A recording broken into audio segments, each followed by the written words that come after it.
नमस्कार, दीप्स किचन मराठीमध्ये मी दीपाली आपलं मनापासून स्वागत करते। चला तर मग आजच्या आपल्या रेसिपीला सुरुवात करूयात। आज मी तुम्हाला जेवताना तोंडी लावण्यासाठी चटपटीत अशी लिंबू मिरची कशी करायची ते दाखवणार आहे। तर त्यासाठी आपल्याला काय साहित्य लागतं ते आपण पाहूया। लिंबू मिरची करण्यासाठी मी इथे 100 ग्रॅम पोपटी रंगाच्या हिरव्या मिरच्या घेतलेल्या आहेत। मिरच्या मी स्वच्छ धुवून पुसून कट करून घेतल्या आहेत। एका मिरचीचे मी 2 तुकडे करून घेतलेले आहेत। 2 लिंब घेतलीत आणि लिंब सुद्धा मी अशी कट करून घेतलीत। लिंबाच्या लहान फोडी करून घेतलेल्या आहेत। 2 चिमूट हिंग लागणार आहे, पाव चमचा हळद, 1 चमचा जिरे, 10 ते 12 लसणाच्या पाकळ्या मी टेचून घेतल्या आहेत। चवीनुसार मीठ लागणार आहे आणि लिंबू मिरची करण्यासाठी आपल्याला तेल लागणार आहे। मी गॅसवरती कढई ठेवली आहे, त्यामध्ये 1 चमचा तेल घालतेय।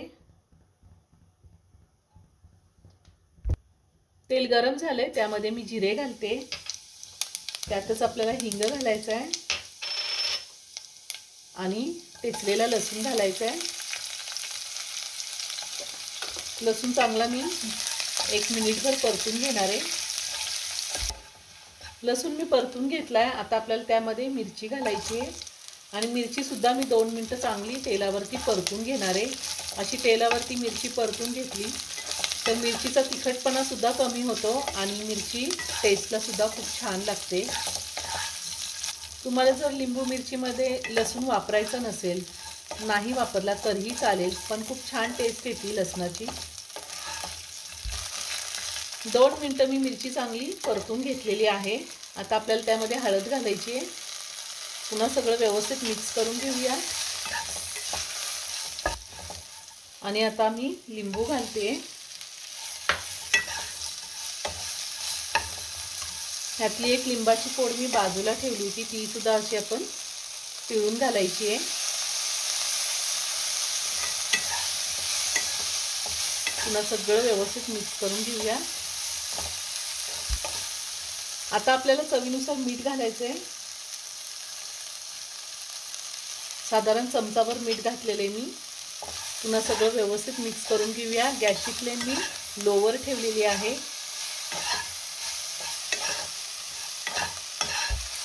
मीठ घातल्यावर मी पुन्हा सगळं व्यवस्थित मिक्स करून घेतलेलं आहे।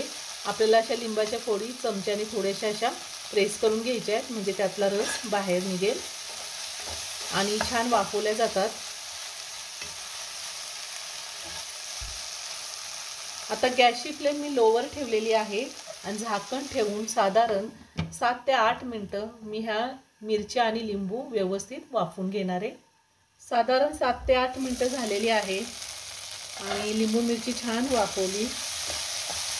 आता थोडी कोरडी वाटते, अगदी थोडंसं पाणी घालायचं, जास्त पाणी नाही घालायचं आपल्याला।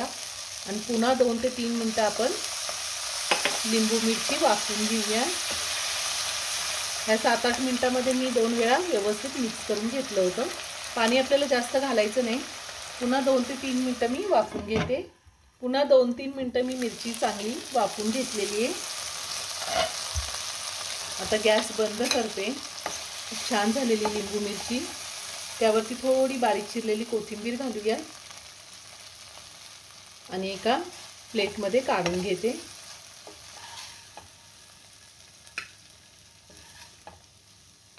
तयार झाली चटपटीत अशी लिंबू मिरची। खूप छान झाली ही लिंबू मिरची। आपण चपाती, भाकरी, भात कशासोबतही खाऊ शकतो। 1 नंबर लागते। नक्की करून पहा।